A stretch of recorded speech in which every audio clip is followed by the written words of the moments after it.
Aquí tenemos otra vez un absceso anular con lisis del epitelio. Y además... Y tenemos la imagen de la acantoameba y los quistes que se presentan cuando se hace raspado corneal. Y si ustedes se fijan, hay también células epiteliales ahí mismo. Entonces, esta es la presentación de la queratitis por acantoameba. Otro tipo de queratitis que es muy frecuente, el tema viene ligado a la acné rosácea. Acné rosácea es una enfermedad dermatológica que afecta a la piel y se presentan lesiones en los pómulos, en la nariz, en la frente, etc. Y es de tipo dermatológico. Entonces, la primera persona que recibe al paciente con acné rosácea es el dermatólogo, ¿verdad? Entonces, pero la afectación del ojo es importante.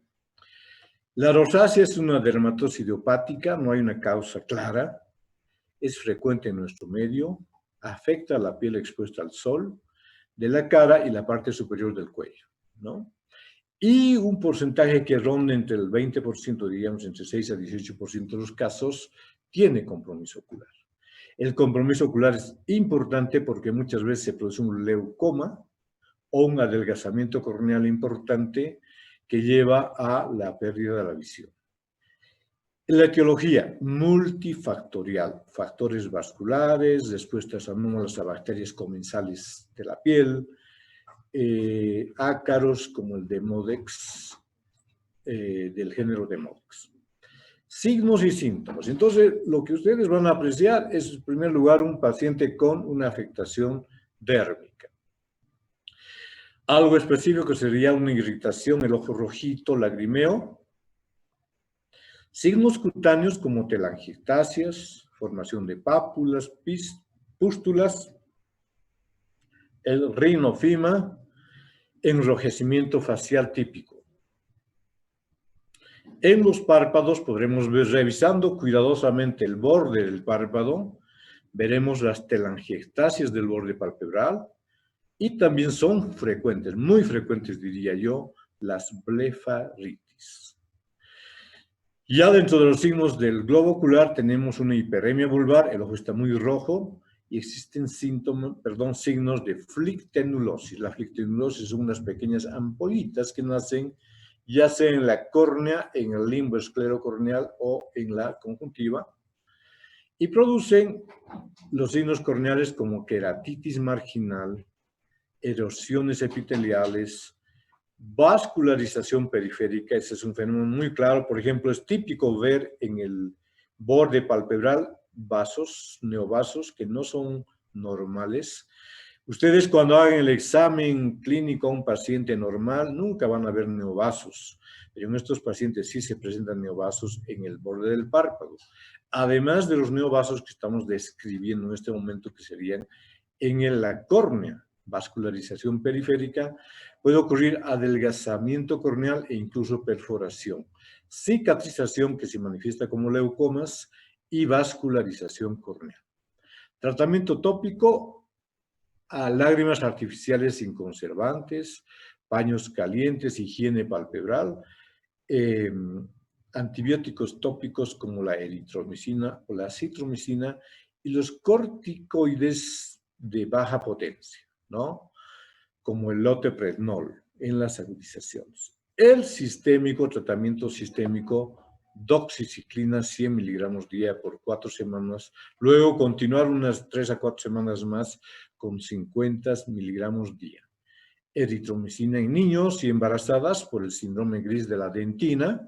Entonces, con esos cuidados, el oftalmólogo tiene para controlar el problema, pero lo que yo personalmente hago es derivar al dermatólogo para que él maneje o ella maneje, la doctora o el doctor maneje toda la parte dérmica y por vía oral la doxiciclina.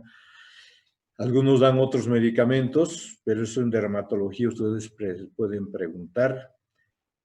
Y hacer un tratamiento en equipo, dermatólogo y oftalmólogo. El dermatólogo cuida la parte piel, el oftalmólogo cuida de que no se produzcan lesiones en córnea que generen disminución visual o más problemas.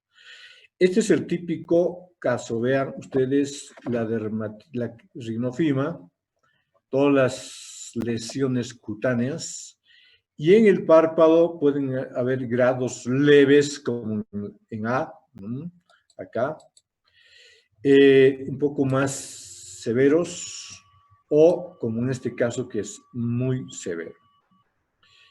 Bien, entonces, y estas son las lesiones yo les había hablado de que había telangiectasias o vasos telangiectásicos en el borde del párpado. Y justamente es esto lo que estoy mostrando en esta diapositiva. Miren, en el borde del párpado no tienen que haber estos neovasos. Y sin embargo, estos vasos existen. Existe una disfunción de las glándulas del meibomio. Existen procesos inflamatorios como blefaritis. Y eso es lo que pasa, ¿no? Pero lo que ocurre es que también puede llegar una afectación, como en este caso, grande de la córnea, con leucoma corneal y neovasos. Entonces, miren aquí en la parte inferior, el borde palpebral está con secreciones, está alterado, o sea, existe una mala calidad de lágrimas, hay que usar muchos lubricantes, hay que usar antiinflamatorios tópicos en los casos iniciales, etcétera, etcétera, etcétera. Y aquí tenemos las secuelas. En primer lugar, cómo se afecta la córnea, y aquí una secuela más severa, que es el leucoma corneal por estos casos de queratitis por acné rosácea. Entonces, el problema de la queratitis por acné rosácea es importante evaluarlo. O sea, yo como médico general recibo un paciente, lo veo, lo diagnostico, lo derivo al dermatólogo, pero no pierdo de vista las lesiones oculares.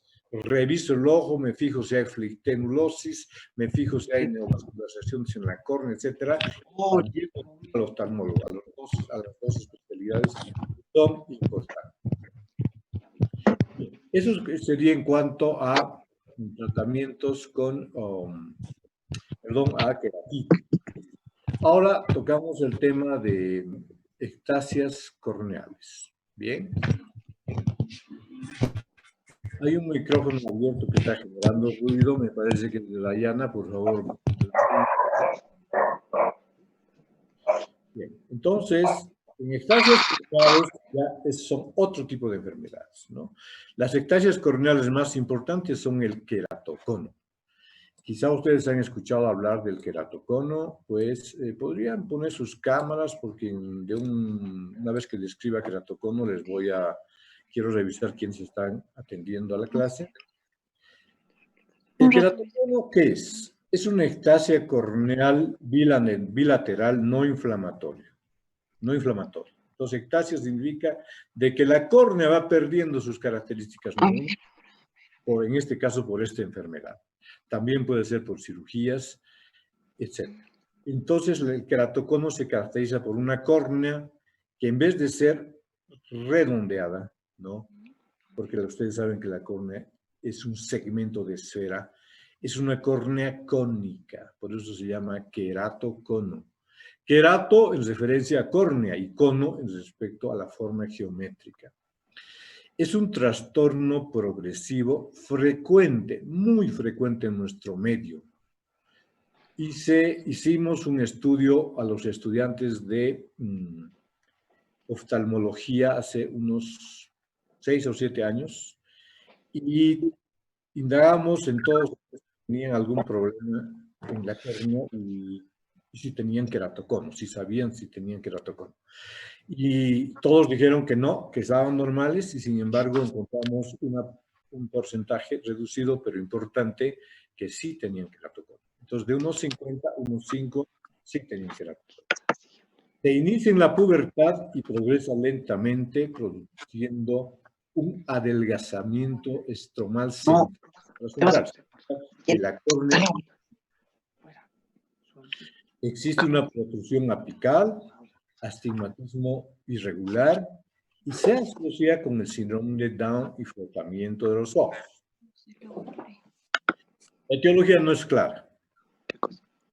Esos son casos esporádicos. Toda la familia está normal y de pronto uno de ellos se enfermó con queratocono. Por lo tanto, se dice que el papel de la herencia no está plenamente definido. Los descendientes están afectados solamente en el 10% de los casos y se ha propuesto un patrón hereditario autosómico dominante con penetrancia incompleta. Signos, sintomatología. Síntomas.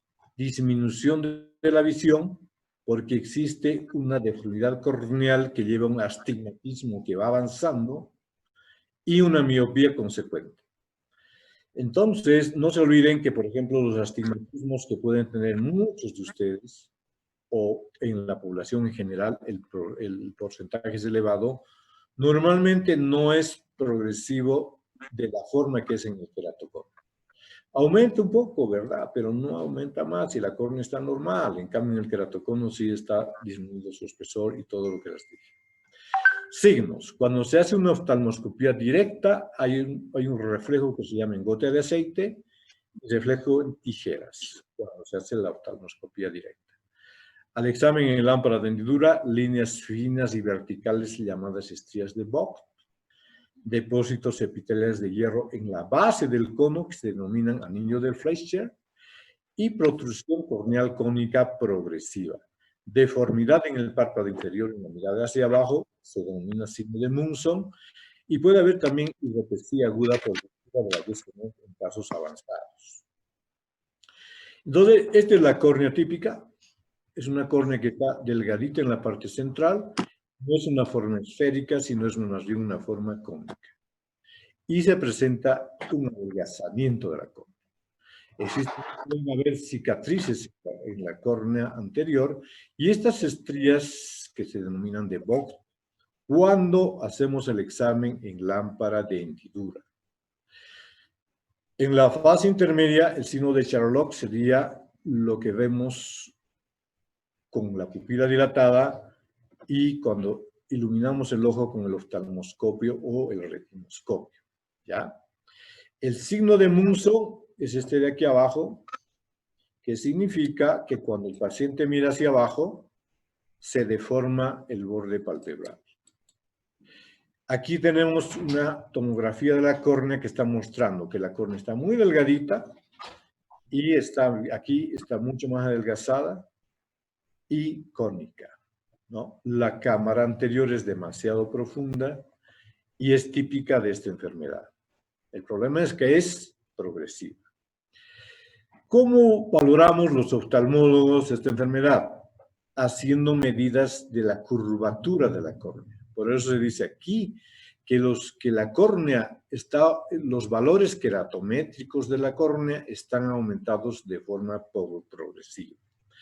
¿Cómo hacemos estos exámenes? Con la topografía y la tomografía corneal. Técnicas que representan la superficie corneal anterior y también la posterior, que son sensibles para detectar la enfermedad y resultan esenciales para su seguimiento. El astigmatismo topográfico evoluciona de un patrón asimétrico en pajarita a un patrón asimétrico. A veces se forma un cono central en pezón. La queratometría tiene valores leve cuando es menor. No se olviden que la curvatura corneal normal es de 44 dioptrías. Entonces, cuando ya aumente el valor corneal y si ya llega a 48 dioptrías, se llama leve. Moderado de 48 a 54, ¿no? Estamos hablando de la curvatura de la córnea. Y grave, más de 54 dioptrías. El tratamiento clínico y quirúrgico. Inicialmente, los pacientes estos están muy relacionados con las atopias o las alergias y el paciente está restregándose los ojos en tal medida que inclusive el párpado está inflamado, se producen blefaritis o inclusive la piel de los párpados cambia de color porque el paciente está todo el tiempo restregándose los ojos. Entonces, al principio uno logra medir los lentes y les prescribe lentes normales, lentes a medida. Y en algunos casos, cuando la miopía es elevada, inclusive se pueden usar lentes de contacto blandas, pero al inicio, cuando todavía no hay muchos signos. El paciente logra ver mejor con los lentes, pero sucede un problema. El paciente cada vez que vuelve al consultorio, sus medidas cada vez son más altas.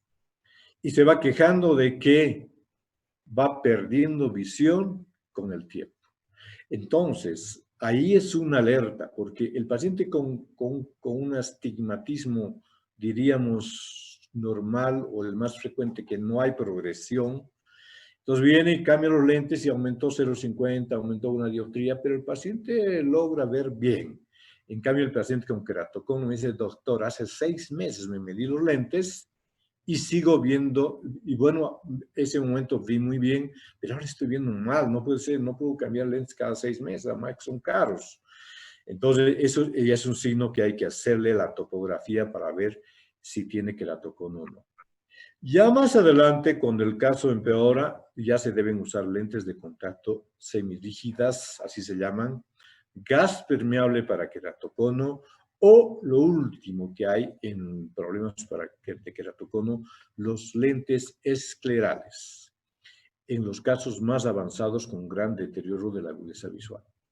Entonces, aquí tenemos una imagen que está mostrando una córnea normal. Entonces, la córnea está redondeada y es normal. Y esta córnea es con queratocono, es una córnea totalmente anormal y por lo tanto las imágenes llegan a la retina en forma muy distorsionada. Tenemos que hacerle una topografía corneal. Entonces aquí, como ustedes ven, la curvatura corneal. Cuando el ojo está muy incurvado, acá, entonces los valores van del amarillo para arriba. Amarillo, ladrillo, rojo. Por el contrario, si la córnea es normal, como en este caso, el radio normal está en el verde, como estamos viendo en la topografía que estamos mostrando acá. En esta topografía vemos una córnea normal. Todo está verde y celeste al fondo porque está más gruesa, pero es una córnea normal. En cambio, cuando es incurvada, está en el rojo, en los colores cálidos, que son estos de acá, y estos son los colores que nos dicen que la córnea no está incurvada, sino más bien está plana. Bien, entonces, esa sería una pauta para que ustedes entiendan cómo el oftalmólogo, al hacer y tener al frente de él una topografía corneal, valora. Entonces, en esta topografía la córnea está normal, ¿verdad? Y aquí tenemos una topografía anormal. Este es el moñito asimétrico. La parte de arriba es diferente a la parte de abajo. Y a eso se llama moño asimétrico, porque parece una corbatita de Michi, un gatito. Entonces, por eso se llama moño, corbatita y moño asimétrico. Simétrico sería que tenga la misma forma en la parte superior e inferior. Cuando hay un aumento de la curvatura en esta parte, por eso estoy indicando el rojo, acuérdense esto del rojo, ¿no? Que era verde en lo normal y este rojo está significando que la curvatura está muy pronunciada en la parte inferior de la córnea y ya nos indica un signo de queratocono, signo topográfico. Aquí el espesor de la córnea tiene que ser todo verde y me indica 492 micras. 492 micras es una córnea delgada. Entonces, la córnea delgada más el moñito asimétrico ya me están indicando que tiene queratocono. Y aquí abajo, si ustedes van a poder apreciar, acá, probabilidad de queratocono el 99%. Y aprovechando, esta es la tomografía de la cara posterior de la córnea, que también es totalmente enferma. Entonces, con la tomografía corneal, el oftalmólogo tiene un dato muy exacto de lo que corresponde al queratocono. Entonces, la forma de diagnosticar del oftalmólogo es esta. Seguimos adelante. Entonces, ¿Cómo tratamos los casos? Al inicio se puede corregir, entonces ya teniendo el diagnóstico, al inicio podemos corregir con lentes aéreos. El paciente ve mejor, pero ya os digo que va empeorando cada tiempo más. O sea, a los 18 años ve bien, pero a los 25 el pobre está que ve mal y que está por rendir su examen de grado y está pésimo. Entonces, ya hay que hacerle la tomografía. Los lentes de contacto para queratocono gas permeables, miren, aquí hay una imagen muy buena que es esta. En este caso, la córnea, como vieron, es irregular y delgada, no es cónica, ¿verdad? Entonces, los rayos luminosos que entran dentro y llegan a la retina, entran de una forma caótica. ¿Por qué? Porque la superficie corneal es irregular, no es normal, no es redondita. Entonces, ¿y qué ocurre cuando uno coloca un lente de contacto?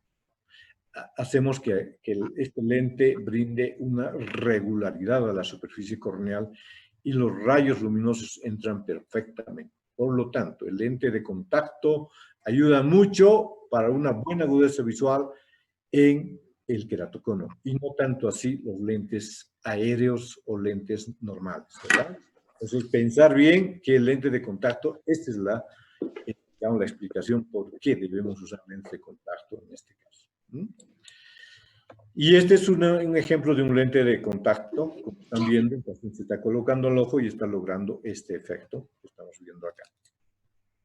Estos son unos ejemplos de lentes de contacto rígidos o gas permeable que el paciente con queratocono usa para mejorar su visión. Además del tratamiento óptico, que serían lentes de contacto, tenemos el tratamiento quirúrgico. ¿Qué es lo que ha pasado en el espesor de la córnea? El paciente con queratocono tiene una córnea cuyas lamelas estromales están muy debilitadas. Por lo tanto, tanto la presión intraocular como la presión atmosférica va debilitando la córnea y se va generando el cono. Por lo tanto, tenemos que encontrar una estrategia que refuerce esa unión de las lamelas corneales y genere una córnea rígida y que ella no se deforme, que frene la progresión.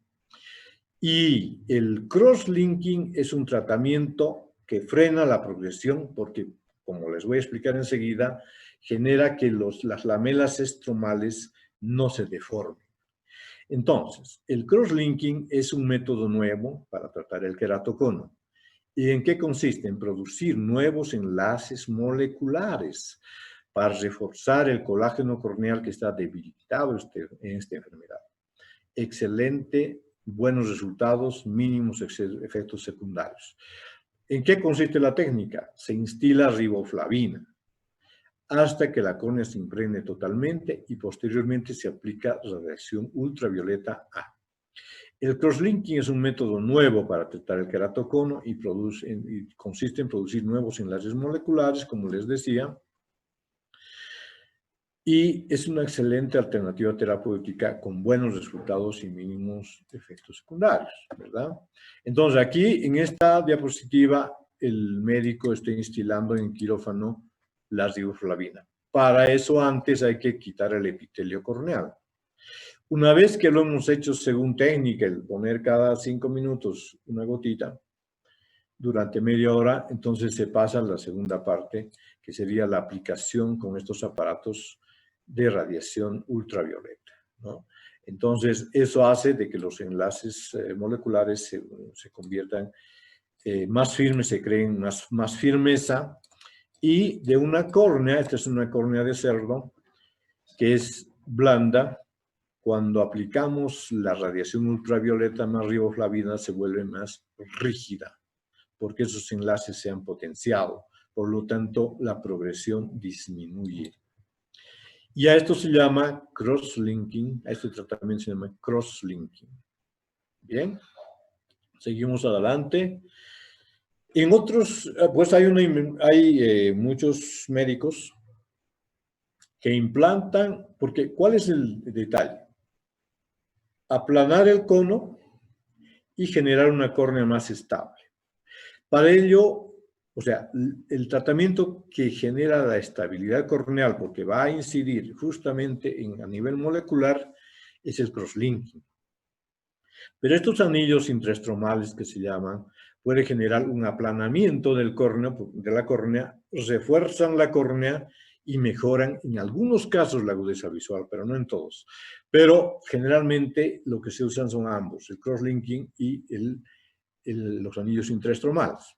¿Qué son los anillos intraestromales? Los anillos intraestromales son, para la inserción de los anillos se debe crear unos túneles acá. Entonces, este instrumento que están viendo acá está generando una pequeña vía por la cual se puedan entrar estos delaminadores. Estos delaminadores tienen, fíjense, una dirección esférica. Entonces, uno genera en la córnea un canal. Genera en la córnea un canal y una vez que ha generado el canal, entonces se insertan, fíjense acá, los anillos intraestromales. Esto. Entonces, miren, está insertando unos anillos, ¿no? Con esta pinza y acá lo acabaron de insertar y estos anillos son insertados en la córnea, ¿no? Acá vemos los dos anillos insertados a los dos lados de la córnea, respetando el área pupilar, y estos son la colocación de la buena colocación de los anillos para que la córnea pierda el cono, se aplane y esté más rígida y en cierto modo evite la progresión. Pero lo que más evita la progresión, porque se ha encontrado que se colocan los anillos y la progresión continúa, entonces es el crosslink. Antes el único, digamos, la única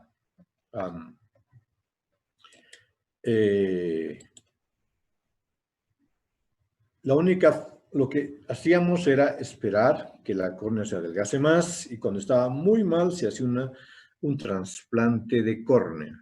Pero ahora ya eso terminó. Ya no hay trasplantes de córnea en la mayoría de los casos. En la mayoría de los casos hay solamente esto. O crosslinking, anillos intraestromales y lentes de contacto gas permeables, principalmente los esclerales, que es lo que hacemos en la clínica que tenemos. Bien, entonces, eso sería todo lo que respecta a córnea. Y pues, a ver, vamos a ver la hora. Son las 11:30, está muy bien. Vamos a ver. Me gustaría, por favor, que hagamos, son 63 participantes. A ver.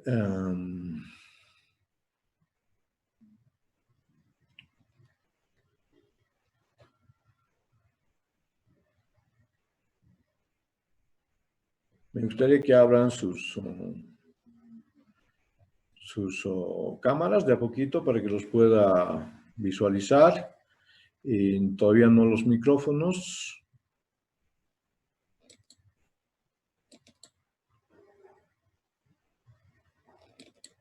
Ya. Muy bien. Vamos a seguir adelante con esto. Pero vayan preparando sus cámaras, quiero ver sus rostros. Yo les hice algunas preguntas en el sistema anterior que estábamos empleando, ¿no? 1. La pregunta 9. El ojo rojo producido por esqueratitis bacterianos y micóticos produce disminución de la agudeza visual. De hecho, era lógica la respuesta. Si yo tengo una úlcera corneal central, voy a perder la transparencia de mi córnea y por lo tanto, ¿por qué se produce eso? Por la presencia de la úlcera, por la presencia de la bacteria que invadió la úlcera y la actividad inflamatoria en cámara anterior. Por lógica de deducción, la agudeza visual en las queratitis bacterianas y micóticas está severamente disminuida. Vamos a ver. Pregunta 10. La córnea tiene 5 capas. Algunos autores consideran una sexta capa. ¿Cuál es esta? Entonces yo les conseguí este video en el YouTube que es muy interesante. Vamos a ver si puedo hacer el link. Y vamos a adelantar un poquito porque me interesa la última parte.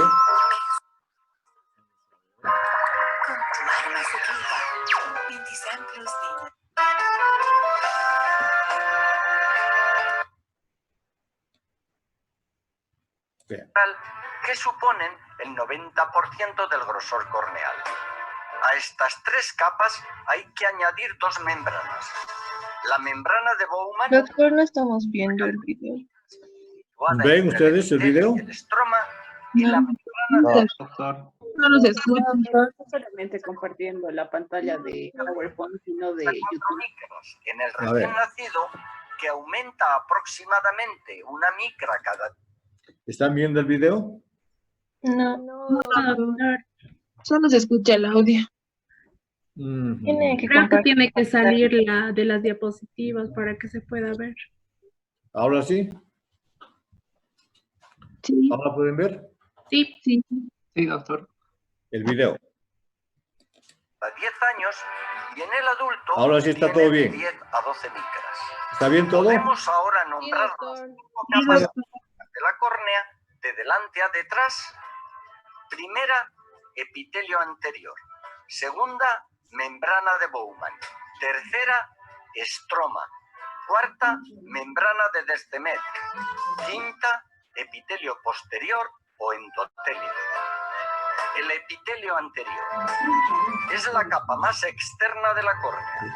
Un epitelio poliestratificado no queratinizado formado por 5 a 7 capas de células en el centro y unas 8 a 10 en la periferia. Las células son cúbicas en la parte basal y se aplanan en superficie. Entre las células hay complejos de unión que incluyen uniones estrechas y desmosomas. El epitelio anterior se renueva cada 4 a 7 días durante toda la vida a partir de células madre del limbo esclerocorneal.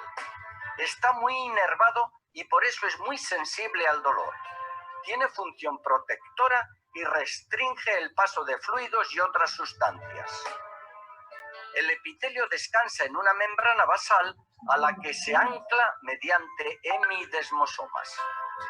La membrana de Bowman es una lámina delgada, acelular y uniforme, situada entre el epitelio y el estroma. Está formada por fibrillas de colágena y mucopolisacáridos. Es muy resistente, pero si se lesiona, no se regenera. Ayuda a mantener la forma de la córnea y protege al estroma frente a traumatismos, microorganismos y células tumorales. El estroma tiene una matriz rica en polisacáridos con un 80% de agua, con fibrillas de colágena, 16%, y queratocitos, 4%, que vemos en la imagen como formaciones violáceas alargadas. Las fibrillas de colágeno guardan la misma distancia entre sí y se agrupan en haces totalmente regulares. En cortes histológicos se ven onduladas, como muestra esta imagen, y esta otra tomada con más aumento. Es frecuente observar artefactos sin tejido en cortes histológicos del estroma, como se aprecia en esta imagen. Las fibrillas de colágeno forman unas 200 láminas paralelas a la superficie corneal que se entremezclan y se cruzan entre sí en ángulo recto de forma muy regular. Esta disposición tan regular es exclusiva de la colágena de la córnea y determina la forma, la resistencia, la elasticidad y la transparencia de la misma. La membrana de Descemet es una membrana basal gruesa modificada, no estructurada, homogénea y fina, pero resistente. La segrega el endotelio durante toda la vida. Está compuesta por glicoproteínas, laminina y un fino enrejado de fibrillas de colágeno que le confieren una gran elasticidad y resistencia mayor que el estroma ante infecciones o traumatismos. Cuando se corta, como ocurre en algunas cirugías, se enrolla hacia la cámara anterior. Se puede separar fácilmente del estroma y se regenera rápidamente si es lesionada. El epitelio posterior o endotelio es una única capa de células aplanadas, principalmente hexagonales, como muestra la imagen. Gradualmente. En el nacimiento hay unas 3.800 células por milímetro cuadrado, unas 3.200 células por milímetro cuadrado en adultos jóvenes y unas 1.900 células por milímetro cuadrado en los adultos. La pérdida de células endoteliales se compensa por estiramiento y crecimiento de las células adyacentes que se vuelven de mayor tamaño pero más delgadas. Son necesarias como mínimo 500 a 700 células por milímetro cuadrado para mantener un correcto funcionamiento corneal. El endotelio mantiene el equilibrio de agua con un sistema de transporte activo, bomba de sodio-potasio, esencial para la transparencia corneal y regula también el intercambio de metabolitos entre la córnea, la lágrima y el humor acuoso. La capa de Dua. Clásicamente se consideró la córnea formada por 5 capas. En el año 2013 se describió una nueva capa corneal, capa de Dua, en honor a su autor. Es celular, bien definida y resistente, situada entre la membrana de Descemet y la última línea de queratocitos del estroma. Es importante para comprender la biomecánica corneal, la cirugía corneal posterior, la patología del ítrops agudo, del descemetocele y de las distrofias predescemet. No todos los autores aceptan la existencia individualizada de esta capa. Si añadimos a las 5 capas clásicas de la córnea la capa de Dua, podremos ver de delante a detrás, primera, epitelio anterior, segunda, membrana de Bowman, tercera, estroma, cuarta, la capa de Dua, quinta, membrana de Descemet, sexta, endotelio. Clásicamente se considera la córnea formada por 5 capas, pero en el año 2013 se describió una nueva capa, la capa de Dua, en honor a su autor, que no es aceptada por todos.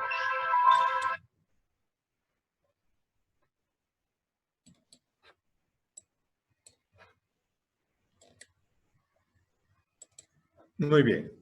Entonces retomamos, como vieron, es interesante cómo ya se concibe una capa en esta época en que operamos mucho de cirugía refractiva, en que tocamos mucho la córnea, pues es importante conocer estas 6 capas, ¿verdad?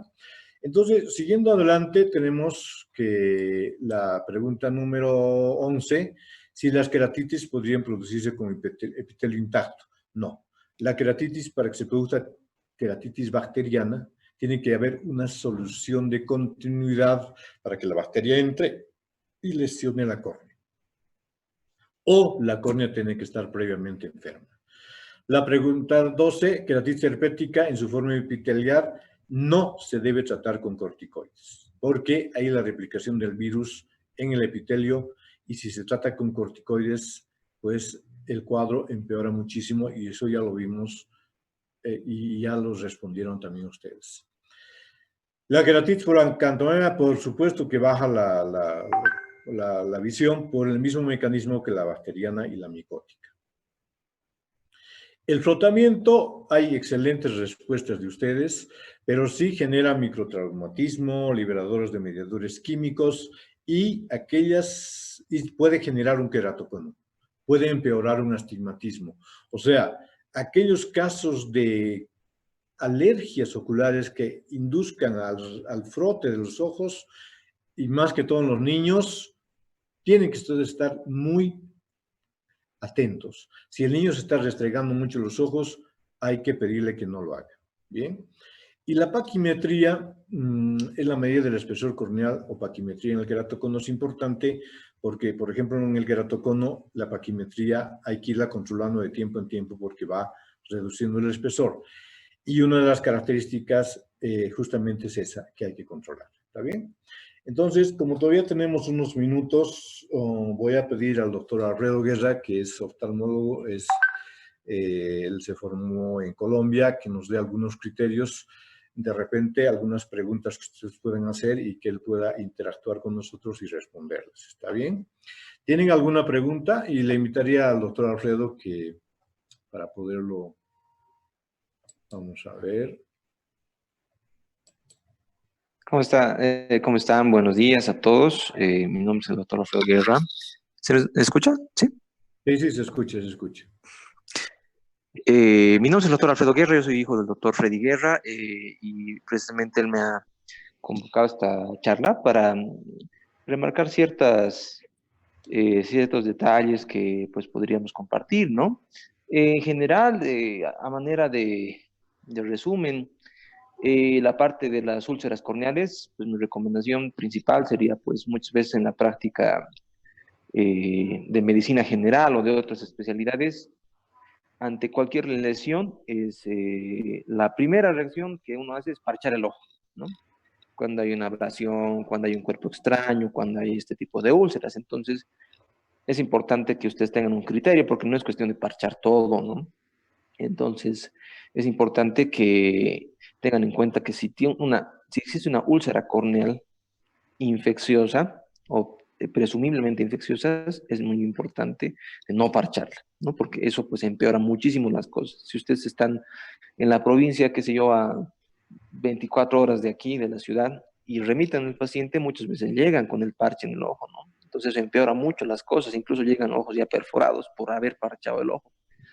Entonces, en este tipo de casos, pues no hay que parchar y tampoco hay que usar esteroides, ¿no?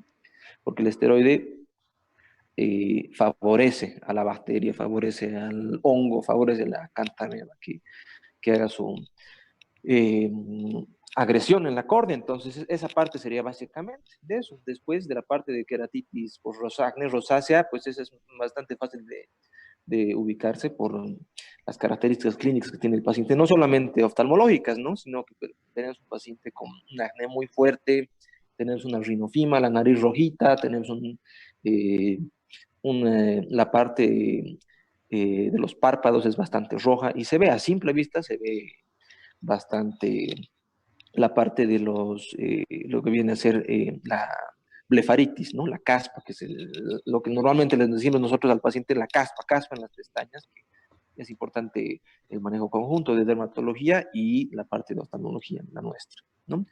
En cuanto al queratocono, esa es la recomendación más importante, ¿no? De evitar frotarse los ojos y mantener un control mínimamente anual, principalmente en los niños. No nos olvidemos que este tipo de patologías son muy frecuentes y se manifiestan a partir de los 10, 11, 12 añitos, ya empiezan a tener ese tipo de cosas.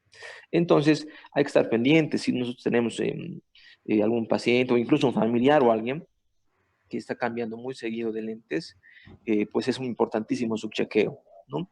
Y ya en el chequeo oftalmológico, pues ya tenemos nosotros ciertos criterios que ya nos hacen sospechar de la enfermedad. Lo importante es que el paciente se diagnostique tempranamente, digamos a los 14, 15 años idealmente, porque de esa forma se hace el cross-linking, el entrecruzamiento de colágeno corneal y se puede evitar una progresión. Distinto a que venga un paciente a los 25 años ya con un queratocono totalmente avanzado, ya no se puede ofrecer gran cosa, ¿no? Entonces, esa parte preventiva es súper importante. Porque, como les digo, o sea, como es una enfermedad progresiva, los años claves del queratocono principalmente son los 14, 15, hasta los 18, 19, 20 años, que es cuando es más agresivo. Entonces, si es que tenemos algún indicio que el doctor nos acaba de mencionar, lo que viene a ser cambio muy brusco de refracción, ¿no? Si la medida era un -1 y pasó a -3 en 6 meses, en un año, hay que estar muy pendientes de eso, ¿no? Sobre todo si son pacientes jóvenes, porque como les digo, se les puede hacer esa cirugía, se le puede hacer el cross-linking y se evita la progresión del queratocono. Y ya cuando pues está muy avanzado, pues ya es ya más complicado de manejar, ¿no? Eso básicamente. Después, ¿qué otro detalle más? Eso en general. Si gustan alguna pregunta para mi papá o para mí, pues esperamos. Preguntas, Bueno, jóvenes, preguntas. buenos días, disculpe, el crosslinking, ¿llegaría a ser como un tratamiento definitivo o podría llegar a tener algún tipo de problemas en el futuro por la progresión del queratocono? La gran mayoría de veces, así un 95% de las veces, con el crosslinking se llega a controlar, ¿no? Se puede llegar a controlar. Se describe en algunos casos que se tienen que hacer hasta 2 veces. Pero la mayor parte de las veces, pues sí se puede controlar, ¿no? El queratocono. Con una cirugía, pues ya es suficiente para estabilizarlo, para pararlo, ¿no? Ahora muchos me preguntan, yo tengo, qué sé yo, 35 años y me haré crosslinking, entonces ese es un detalle importante. A partir de los 25, 30 años, en la mayoría de los pacientes ya hay una especie de endurecimiento del colágeno a nivel general en el cuerpo, ¿no? O sea, no es lo mismo la piel de un bebé, de un jovencito, que la piel de una persona de 30, 40 años. Entonces es importante también esa progresión, esa indicación de la cirugía, que ya digamos a los 40 años pues ya no justificaría hacer crosslinking. Y algunos colegas pues sí lo hacen, ¿no? Pero es una cuestión que, como les digo, pues ya no justificaría, porque si no hay una evidencia de eh, progresión del queratocono, pues entonces no justifica hacer el crosslinking, porque no hace nada. Entonces, esa parte es importante, ¿no? Un queratocono de un paciente de 15 años es importantísimo, urgentísimo hacer el crosslinking. En caso de que sea una persona de 30 años, yo pues, de entrada no les hago crosslinking, sino que veo la progresión, ¿no? Y si hay evidencia de progresión, pues sí, definitivamente se hace, ¿no? Pero si es que no hay evidencia de progresión, pues ya nos enfocamos a mejorarle la visión, ¿no? Ya darle unos lentes o lentes de contacto o ese tipo de cosas. ¿Podrían poner sus cámaras, por favor? Y estamos atentos a la otra pregunta. Algo que me interesaría que pregunten cosas que ustedes van a poder enfrentarse y que están en duda, por ejemplo, ¿verdad? Cristian Loaiza, Doctor. ponga su camarita, por favor, y digan, conteste. Bueno. Es que ya tengo la cámara puesta, solo que tengo algunos problemas de vez en cuando que no me prende. Ya, Choquevilca Condó. Igual. Bueno, hagan las preguntas, aprovecharemos bien el tiempo, hagan las preguntas porque ya estamos acabando córnea, ya con eso acabamos córnea y empezamos la próxima clase, la semana que viene cristalino. Doctor, buenos días. En el tratamiento quirúrgico del queratocono nos decía que hay el crosslinking y los anillos intraestomales, ¿verdad? ¿Cuál es el tratamiento más adecuado para tratarse el tratamiento de elección, por así decirlo? Bueno, como les había comentado ahorita, si es un paciente de 15 años, 18 años, 20 años, a ojo cerrado, primero es el crosslinking, ¿no? Ahora, es un detalle que muchas veces pues hay colegas en congresos y demás que dicen, yo hago crosslinking anillos, yo hago solamente anillos, pero lo importante que es, o sea, tenemos que hacer de cuenta un ejercicio mental y cuando el queratocono está más agresivo, más activo, como les había mencionado, es en la periodo de la pubertad hasta los 20, 25 años, ¿no? Entonces ahí hagan de cuenta que es como un incendio que está activo, ¿no? Y hay que apagarlo. Digamos, ese control del incendio es el crosslinking, ¿no? En primera instancia. Ahora, ya que tenemos evidencia de que ya no está avanzando el queratocono, entonces ahí recién pensamos en lentes de contacto, pensamos en los anillos intraestromales. Los anillos intraestromales, como tal, no detienen la progresión del queratocono, ¿no? O sea, si yo pongo un chico de 15 años, yo le pongo anillos, no lo voy a parar el queratocono, porque el mecanismo del anillo no es ese, ¿no? No tiene que estancar la progresión. Lo que hace el anillo es, tenemos una curvatura de la córnea que está así, ¿no? Como un cono, como el nombre lo indica, ¿no? Entonces, lo que el anillo hace es aplanarlo un poco, ¿no? Entonces, eso sí ayuda, pero es algo un poco que particularmente en nuestra clínica, a mi papá y a mí, pues no nos ha llamado mucho la atención porque depende mucho de varios factores, no es algo predictivo, no es de que, digamos, si el paciente tiene 6 dioptrías de astigmatismo, con los anillos va a tener 0, ¿no? Como en la cirugía láser, que, digamos, pues hay un resultado, pues, espectacular, digamos. No es así. Digamos, si uno se pone el anillo, desde 6 dioptrías bajará a 5, a 4, a 3, por ahí más o menos. Y sí existe una mejoría de lo que viene a ser la visión, la calidad de la visión, pero es una mejoría parcial, ¿no? Entonces es algo, digamos, que sí nos ayuda, sí sirve, pero, digamos, no es lo primero. Lo primero es controlar la enfermedad, parar la progresión, ¿no? Y después ya más adelante se tiene eso, ¿no? Y como habíamos mencionado, en el último caso, ya pues viene el trasplante de córnea, que en realidad es la última instancia, ¿no? Pero pues eso a veces me preguntan los pacientes, doctor, y si me hago un trasplante de córnea, ¿cómo es la cosa? Y voy a mejorar. ¿Qué? Los trasplantes de córnea, a pesar de que hoy en día se ha avanzado muchísimo y son mucho menos invasivos, tienen resultados mucho mejores, ¿Qué los técnica trasplantes es de la que córnea... actualmente se está usando en trasplante de córnea? ¿Qué técnica es lo que en tu escuela hacen? Lo que antiguamente se hacía era el trasplante de córnea total, ¿no? O sea, todo el bloque de la córnea se quitaba, digamos, un círculo y se volvía a poner, pues el círculo del donante, ¿no? Lo que clásicamente se hacía. Pero hace unos años ya se puede hacer un trasplante de córnea por capas, ¿no? Entonces depende de todas las patologías de la córnea, pues no en toditas se afecta toda la capa, ¿no? Por poner un ejemplo, digamos, en el queratocono, en cicatrices de la córnea, la parte anterior de la córnea, la parte más externa, pues esa es la parte afectada, ¿no? Pero la parte de atrás, lo que es el endotelio, lo que acabábamos de ver hace un momento, está bien, ¿no? Entonces, ¿qué es lo que pasa con las distrofias del endotelio, las distrofias de Fuchs, ¿no? Cuando existe una enfermedad que afecta la última capa de la córnea, no la ultimita, ¿no? Entonces pasa lo contrario, ¿no? Que la parte de adelante de la córnea está bien, pero la parte de atrás es la que está mal. Entonces ya se hace un trasplante de córnea selectivo, que ya puede ser anterior, la parte anterior o de la parte posterior, ¿no? Entonces, lo que actualmente se está haciendo son trasplantes de córnea parciales, ¿no? Se quita la parte anterior, digamos un 80% de la parte anterior, y se pone solamente el 80% de la parte donante, y eso pues mejora bastante. Ahora, pero existe el rechazo corneal, ¿no? O sea, no es una cirugía de que se opera y excelente, ¿no?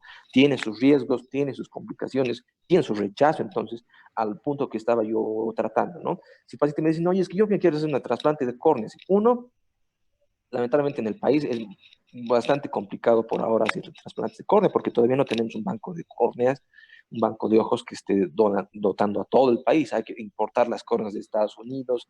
Existe siempre pues un aumento de la logística y del precio en realidad que se tiene que pagar el paciente, ¿no?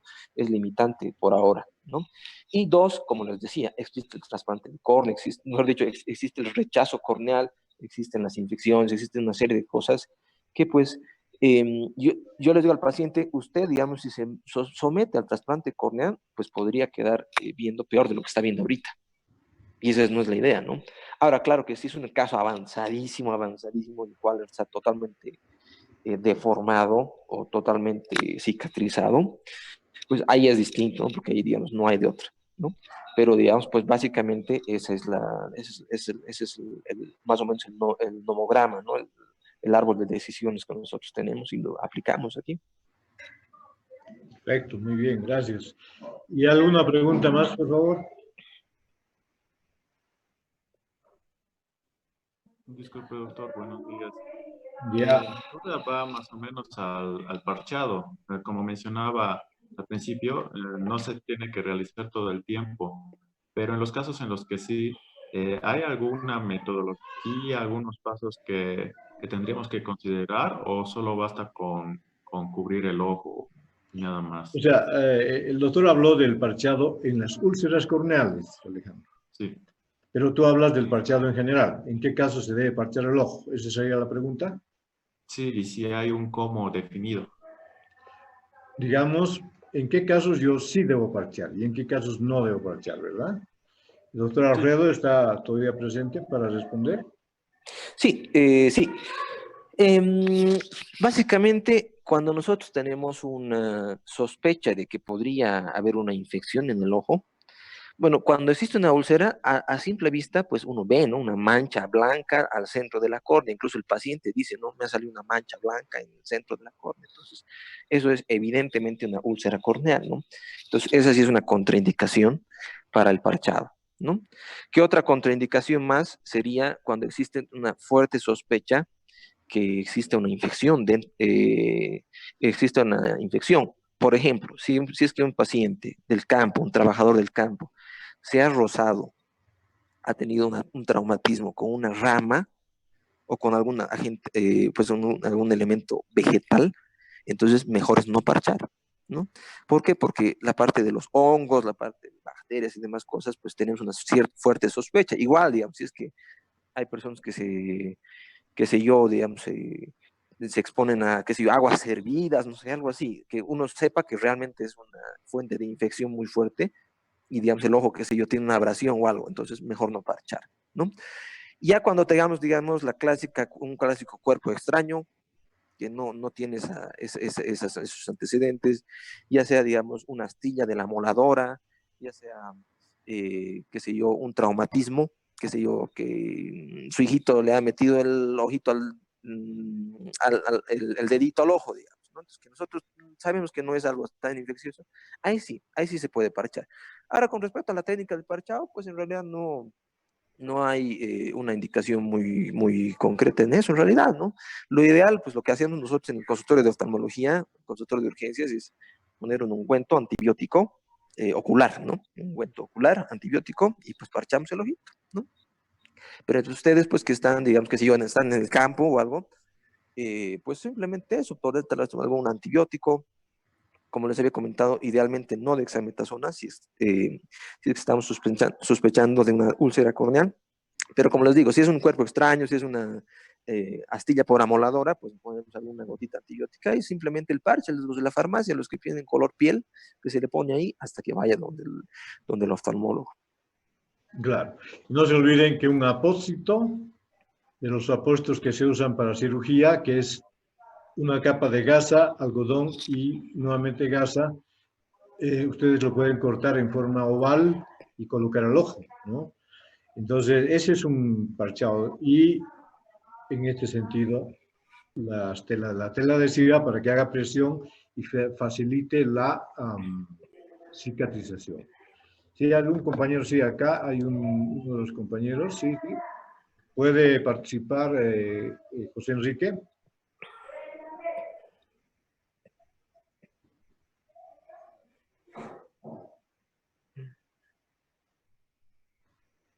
¿El parche? Claro, miren, lo que pasa es, como le explicaba el doctor Alfredo, es rápido, ¿no? O sea, si es una erosión corneal, en 24 horas ya cicatriza. Ya depende del caso. ¿Alguien más quiere hacer una pregunta? Doctor, usted hablaba del apósito. ¿Debe de estar impregnado de algún antibiótico o simplemente el apósito? No, doctor Alfredo quizá podría responder eso. Idealmente, como les decía, pues es bueno que tengan el apósito como tal, no tiene que estar impregnado de nada, ¿no? Lo ideal es poner dentro del ojito, llenarlo de un ungüento antibiótico ocular, ¿no? Idealmente, ¿no? Y ahí hacer el parchado, ¿no?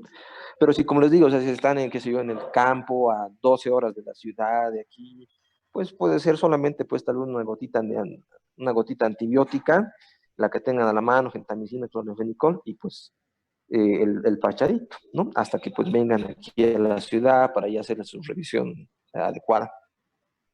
El apósito en lo posible tiene que ser estéril, ¿verdad? Eso es lo importante, que sea estéril, ¿no? De hecho, no puedes poner ungüentos, ni colirios, ni nada, ¿verdad? Tiene que ser seco y estéril y bien pegadito al ojo.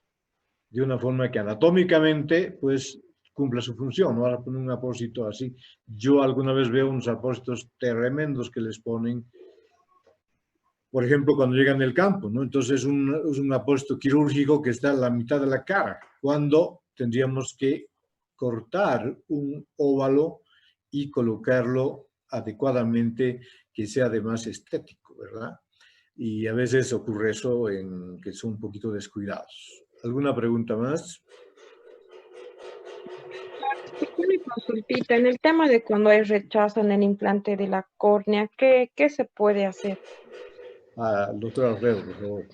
En el rechazo del trasplante de córnea, felizmente la mayor parte se puede manejar con antiinflamatorios, ¿no? Existen, o sea, se le da los antiinflamatorios, pero por meses de meses, se le da 6 meses, 8 meses, ¿no?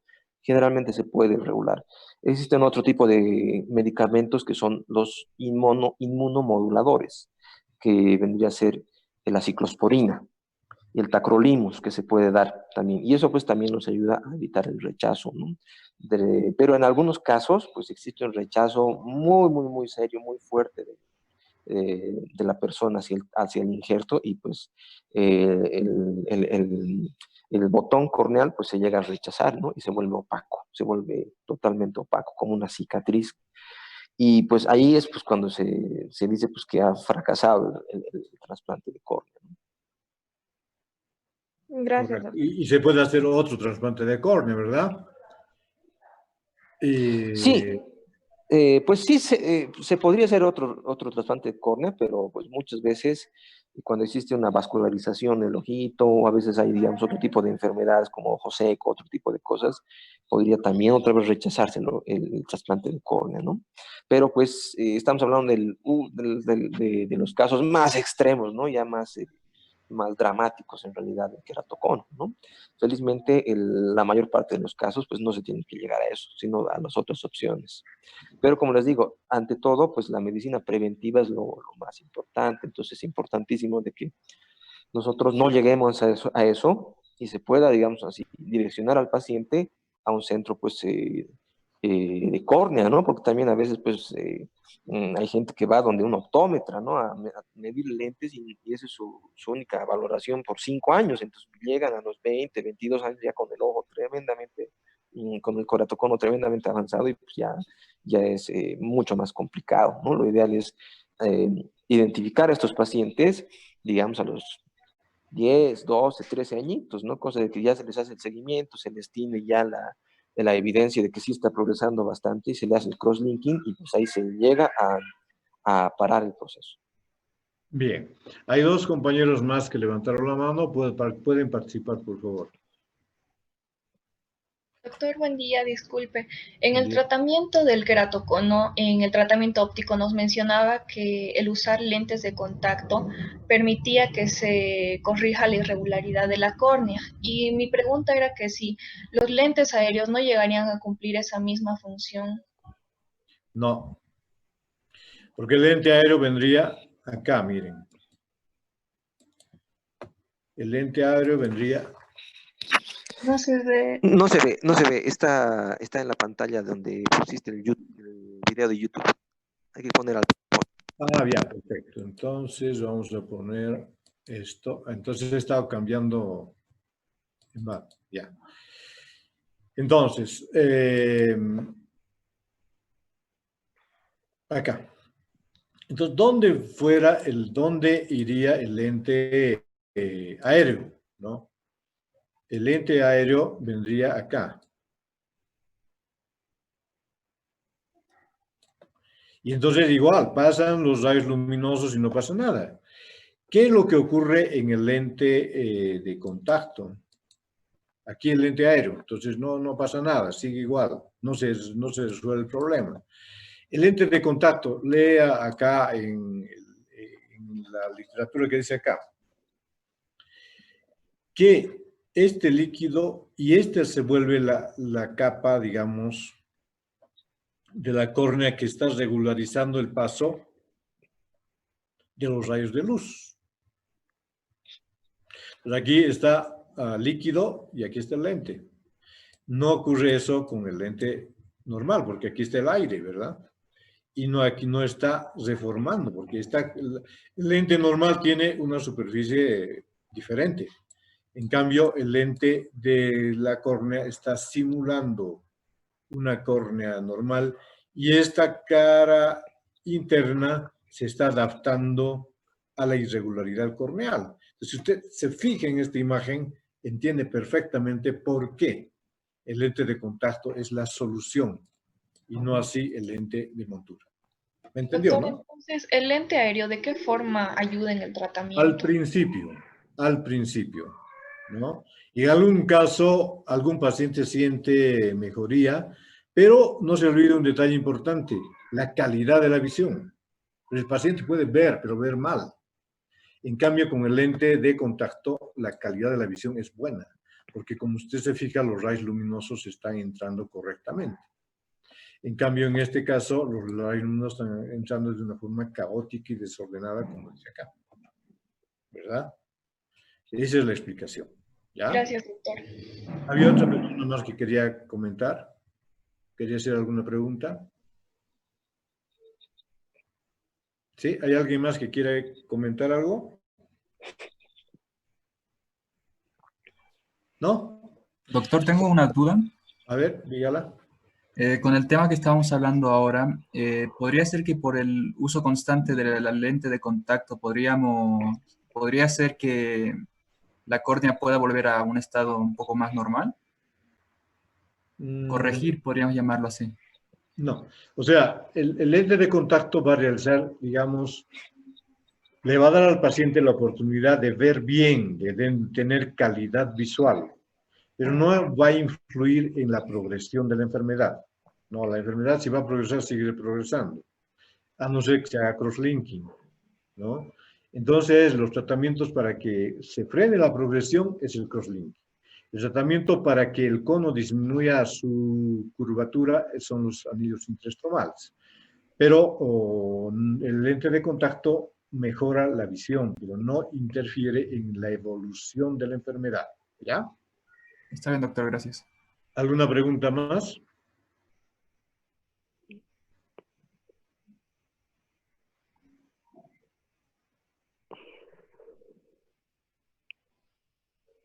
No, pues es eso prácticamente inmediato, ¿verdad? Es inmediato. Lo que sí hay que ir evaluando es si la curvatura corneal progresó en el curso de los años, ¿no? Y como manifestaba el doctor Alfredo, ese es un control con estos equipos, ¿no? Con esto. Entonces, aquí vemos las curvaturas corneales y se va evaluando eso. Vean acá las curvaturas corneales. Entonces, esto es lo que vamos evaluando. Una vez que se hace el tratamiento, se va controlando cada año, primero al mes, después a los 3 meses, y así cada año, etcétera, para ver que no empeore. Entonces, es como el oftalmólogo va haciendo el seguimiento, viendo que la córnea no se deforme, ¿verdad? ¿Algo más quisiera aportar el doctor Alfredo? No, eso sería nomás, ¿no? ¿Alguna otra pregunta si hubiera? ¿Hay alguna pregunta más? Una pregunta, ¿qué pasaría, cómo sería el accionar de si un paciente tiene un accidente con una sustancia química en los ojos? ¿Cómo sería, si sería adecuado el uso de los apósitos o no? Claro, pero mira, cuando hablemos de traumatología ocular, pues vamos a ver quemaduras, causticaciones, heridas, cuerpos extraños, todo, y cómo el tratamiento, ¿verdad? Porque eso es al final prácticamente del tema 2, perdón, del tema 3, ¿ya? Es que eso lo mantengamos porque es todo un protocolo también, ¿está bien? Eso lo mantengamos pendiente. ¿Alguna otra preguntita del tema? ¿No hay más? Bueno, jóvenes, entonces la semana que viene, a esta misma hora, vamos a tocar el tema de cristalino. Y el cristalino y la catarata y todo eso. Entonces, muy interesante.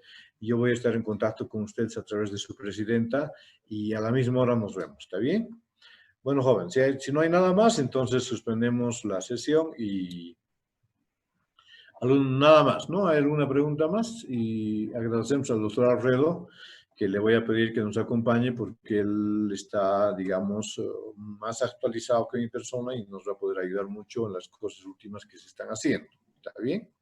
Bueno, jóvenes, entonces, que tengan un buen día y hagan sus resúmenes. No no confíen en que porque he suspendido el control de los resúmenes, no les voy a pedir al final, cuando ya tengamos la oportunidad de estar frente a frente. ¿Está bien? Así que los apuntes tienen que seguir funcionando con las preguntas y todo lo demás, que yo voy a ver ya la nueva forma de actuar que estamos teniendo. ¿Ya? Perfecto, jóvenes. Entonces, estamos en eso y gracias al doctor Alfredo por su participación. Bueno, hasta luego entonces, ¿ya? Hasta luego. Hasta luego. Hasta luego. Muy bien.